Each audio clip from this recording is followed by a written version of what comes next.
Welcome back at 6 o'clock. Let's take a look at today's headlines on News 10 today on this Tuesday morning. This could be a pivotal point today in the grand jury investigation of President Clinton. As a man that some refer to as the first friend will be before the grand jury. The UN's agreement with Iraq is now official, and we'll bring you up to date on that.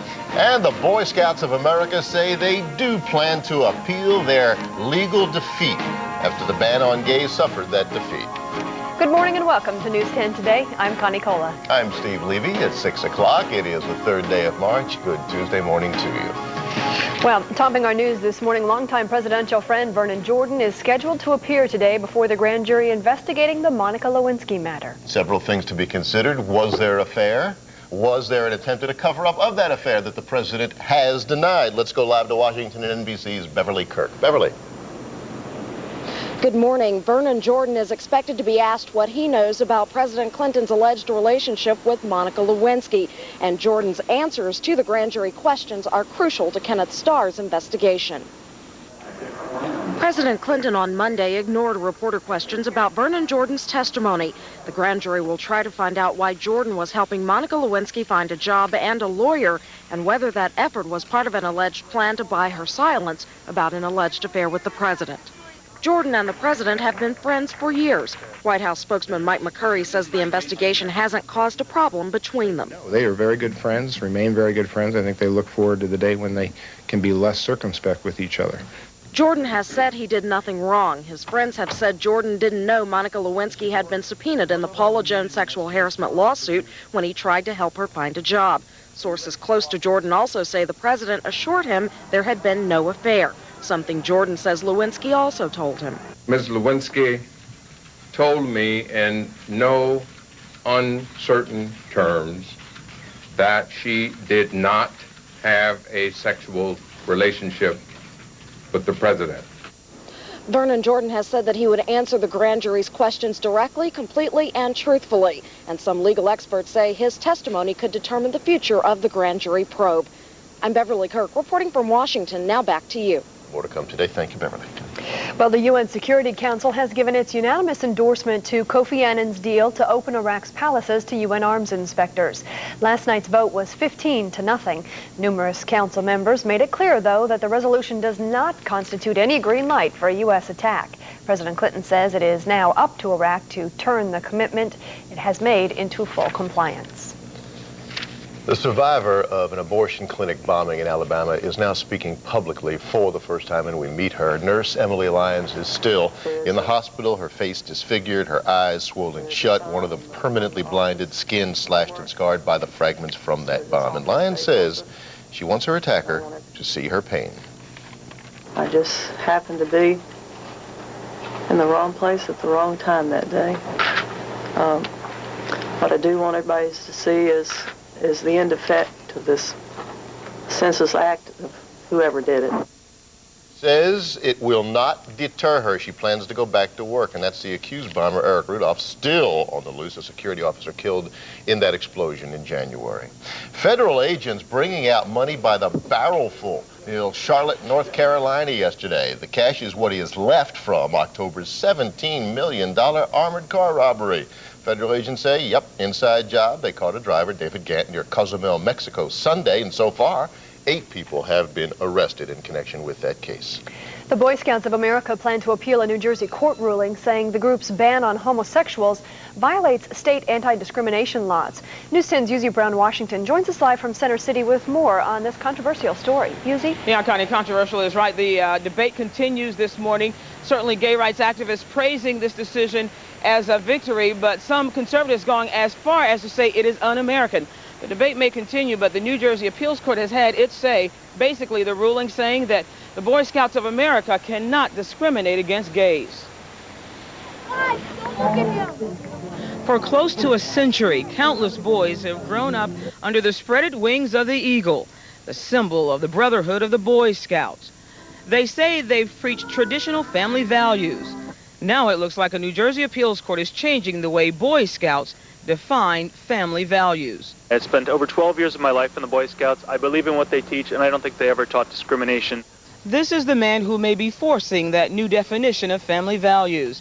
27-year-old James Dale says he was kicked out of the Boy Scouts in 1990 after the group learned he was gay. After 12 years of what many would call exemplary service, Dale earned 30 merit badges and even attained Eagle Scout status. The Middletown, New Jersey native says he used what the Boy Scouts taught him to fight back. I'm doing exactly what I was taught in the Scouts. I'm standing up for what's right, for what I believe in, and for just being myself. And I think that's the wrong message to kick somebody out when they're who they are. The appeals court agreed with Dale that he was wrongly expelled, saying the Boy Scouts and its local councils are places of accommodations that emphasize open membership and must adhere to New Jersey's anti-discrimination laws. Now, Connie and I were talking just a few moments ago about this being very controversial. Just before we went on the air, one of the Scoutmasters came up to me over here and said they're not pleased with this decision at all, and he says he thinks it will affect membership, that a lot of parents will not let their little boys now join the Boy Scouts of America, planning to appeal this decision. Reporting live in Center City, I'm Yuzi Brown, Washington, News 10. We'll see what happens. Thank you, Yuzi. Okay. Steve? Before we get you traffic on the roads, the traffic in outer space today. No spacewalk today for the cosmonauts on board the Russian space station Mir. Canceled because the crew broke 3 wrenches trying to get the outer hatch unlocked. Can't get outside, you can't take a spacewalk. Cosmonauts are trying to repair a solar panel that was damaged during a collision in space. This mission will probably be rescheduled sometime in April. Boy, space and gravity is supposed to make you look younger, but I think Mir is probably making people age pretty fast up there. Absolutely. They're having a rough time in outer space, but we can make it easier for you on your highways and byways here. A little bit wet out there. Tricia Bowman, how's it look? Well, it's not looking too good, Connie. Hi, Steve. Things are getting a little bit messy out there. Problems on Route 130. Surprise, surprise, it's raining, and that means we have some flooding out there in the right-hand lanes. The left-hand lanes are getting by Route 130 north and southbound between the Collingswood Circle and Collings Avenue. Now let's take a live look at the Schuylkill by the Vine Street Expressway. Yes, that's exactly what we're taking a look at. Eastbound 76, you're a little bit sluggish at Conshohocken, but no problems reported on the Vine Street Expressway. Problems on 95 by Cottman, 95 north near Cottman. We have a tractor-trailer accident that has traffic a little bit sluggish there, so only 2 lanes getting by at this point in time. In the News 10 Metro Traffic Center, I'm Tricia Bowman for News 10. Ms. Bowman, we'll check back. Okay. Let's send out to Bill Henley right now. Bill, is it going to rain all day? No, it will not be an all-day rain. We will see rain mainly this morning. This afternoon, well, the rain will be coming to an end and we'll be left with clouds and temperatures on the cool side compared to what we've been enjoying lately. Right now, if you're heading out the door, really it's not too bad. We have 41 degrees here on City Line Avenue and the rain is coming down. Most of it here on City Line is fairly light. We've had about 1/4 inch so far since midnight. 44 will be our afternoon high. Today, well, cloudy skies and rain this morning, but then this afternoon, the rain will be tapering off, moving out.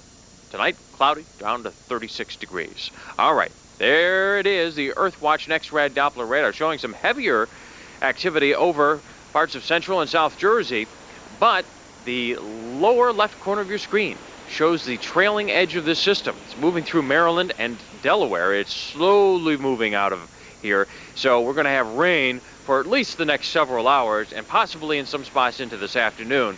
But then things will be starting to dry out. So our forecast is calling for lots of clouds, that's certainly true, and then rain this morning. This afternoon we may see a couple of showers, but most of the rain should be coming to an end. 44 will be our high temperature today. Kind of chilly, and it looks like it's going to stay chilly. Again, tomorrow we'll have a high temperature of 43 degrees with mostly cloudy skies. Still a small chance of a shower for tomorrow. On Thursday, clouds and sunshine up to 47. Then another round of rain coming in on Friday. We'll make it up to 48 degrees, so it will only be rain. And on Saturday, we should hit 50 degrees. Maybe some showers first thing in the morning, but some sunshine later in the day. Use that umbrella today. Make friends with your umbrella, Stephen Connie. That's my advice to you today. Make friends. Make it your pal. Words of wisdom from the man who knows. As soon as I get home and get mine, I'll make friends with it. All right, thanks, Bill. It's 9 minutes after 6 o'clock. We'll get you some sports when we come right back. You know, those Flyers, they've been having just a devil of a time with that team in New Jersey.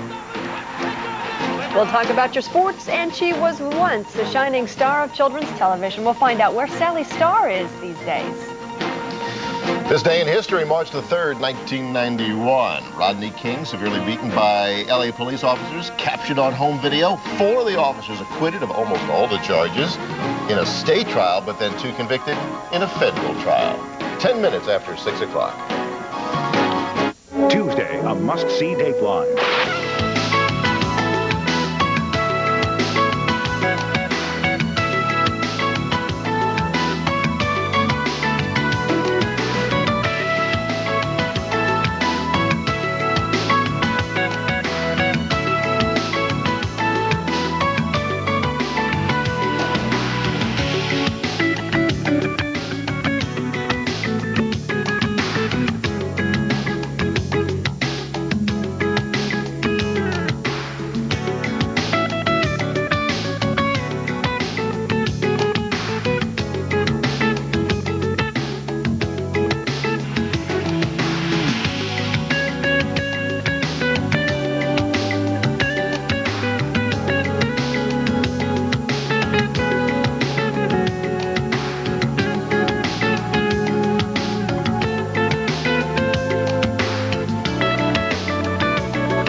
Now, it looks like if you live in the south, you're getting a reminder that it's not over yet. Winter's still with us, and even some snowflakes in the air in Alabama and Georgia. Good morning. Welcome to WeatherScope. I'm Mark Mancuso. And I'm Dan Atkinson. You'll see more snow showers across the Midwest, while you'll have wet streets for the morning commute in New York City, Philly, and the nation's capital. Here's a look at the radar satellite composite. And much of the eastern portion of the country seeing light precipitation at this time. Still a broad upper level low producing light snow back across the Great Lakes into the Ohio Valley. Mark will have more on the Midwest in a moment. We'll focus first on the Northeast, where you have light rain falling in many cases, but occasionally moderate rain. Places like Philadelphia, you're getting some moderate rain now. One of the reasons for the rain, double barrel low pressure off the Atlantic coast, and that's throwing in moist air from the Atlantic and producing not only the rainfall for you from southern New England back into the Delmarva and the nation's capital, but also considerable fog to deal with. Brunswick, Maine reporting 0 visibility at this time. Also Glens Falls, New York, visibility down to 0. Albany, 1/4 mile. Burlington and Montpelier, Vermont, 1/4 mile visibility. So factor in some extra travel time if you'll be making your way through those areas. Also, there's a winter weather advisory in effect for the mountains of central Pennsylvania. Phillipsburg, Pennsylvania has picked up close to 5 inches of snow overnight, but in most cases it's been light snow falling across central and western Pennsylvania on back into the Great Lakes and the Ohio Valley. Taking a closer look at the rain area, you can see although much of Long Island is getting rain at this particular time, JFK reporting just cloudy skies, but rain on down through Philadelphia and Atlantic City, moderate rain at times around BWI. And with the rain in eastern Pennsylvania, you move back in toward Middletown and you get into a rain-snow mix at that point. And also some showers occurring back into West Virginia. Of course, snow falling in those higher elevations where the colder air is in place. Charleston or Elkins, West Virginia, reporting 29 degrees right now. Boston, you're 37, 43 in New York City. Elmira, 36, and Pittsburgh, 29 degrees this hour. Temperatures across the southeast, 41 in Jacksonville, 32 in Atlanta, 34 in Birmingham. It's been a rather breezy night across North Georgia and North Alabama. Upper level disturbance helping to produce some windy conditions. It's also brought a little bit of snow. A few flurries in the Atlanta area, some light rain here and there. You may have some icy spots over North Alabama. Some light snow fell during the pre-dawn hours or has fallen overnight, and between Birmingham and Huntsville you may run into some patchy ice on some overpasses and bridges. 55 now in Miami. Look for breezy weather today. New Orleans 48, lots of sun for you, and a sunny day in Dallas, getting underway with a temperature right now of 33 degrees under a high pressure center that'll give you light winds. And what's happening in the Midwest? Mark has the story. Oh, it's a blustery morning in the Midwest, and the wind chills are making it a rough one in the upper Midwest. And shifting winds and temperatures bringing rain and snow to the rest of the region, mainly in the form of showers. Not the concentrated effort that we had over Leeds, South Dakota. 103 inches, that's the final tally on the blizzard of 98. And Galena, not far behind, 94 inches. And after about 5 weeks of above average temperatures across the northern plains here, finally some below average temperatures. Can you believe that? About 5 weeks of above average temperatures, and we saw daily records here and there and hither and yon. But then the big blizzard came and everything changed in a hurry. So, you know, the long-term averages, you know, saying, oh boy, it was a mild winter there in the winter of 98, but it was the big blizzard too. All right, as we check on it for you, here we go. Current temperatures are still showing the cooling being brought down from the north in the wake of the old storm. Storm now is kind of like broken up into two pieces, and they're dumbbelling around each other. One piece headed through the Appalachians, and another piece now pulling its way westward through the lakes, and that one westward through the lakes is helping to circulate the colder air from Minnesota into the Dakotas and through Nebraska. Notice the air cool, but really not terribly cold around Chicago. All the rough weather with the wind chills is in Iowa and Nebraska and the Dakotas here, where the wind chills are in the single digits above and below zero. Hey, the icebox of North America finally coming in with some cold, wintry weather. So, wind chill this morning, running at 10 below and a few flurries in the air. Cold, moist flow coming on in from the northeast and the north. So an abundance of snow showers around the lakes, enough to whiten the ground at times, but really not a lot of heavy snow. And we've even seen some flurries and sprinkles all the way down into North Georgia. What is it with snowflakes and streetlights? You know, if you're a snow lover, you know, you just attracted like a moth to the streetlight, aren't you? You go out and you check at night and you see those snowflakes coming on down. You know, it's kind of like peanut butter and chocolate. Snowflakes and streetlights, you know. And if you're in the South, I'm sure there's a lot of people with their noses pressed to the window looking out at those snowflakes coming down this morning. In the Midwest, though, it's going to be old hat here, so don't waste your time. We'll see snow showers the next couple of days as this cold, moist flow comes in from eastern Canada. And you can see it really good here on the water vapor. You see that flow coming on in from James Bay and right on down through the lakes and into the Midwest. So no big changes coming up here anytime soon. Gray skies, snow showers, and even some spits of rain in some of the milder air. But remember, with all this mild air,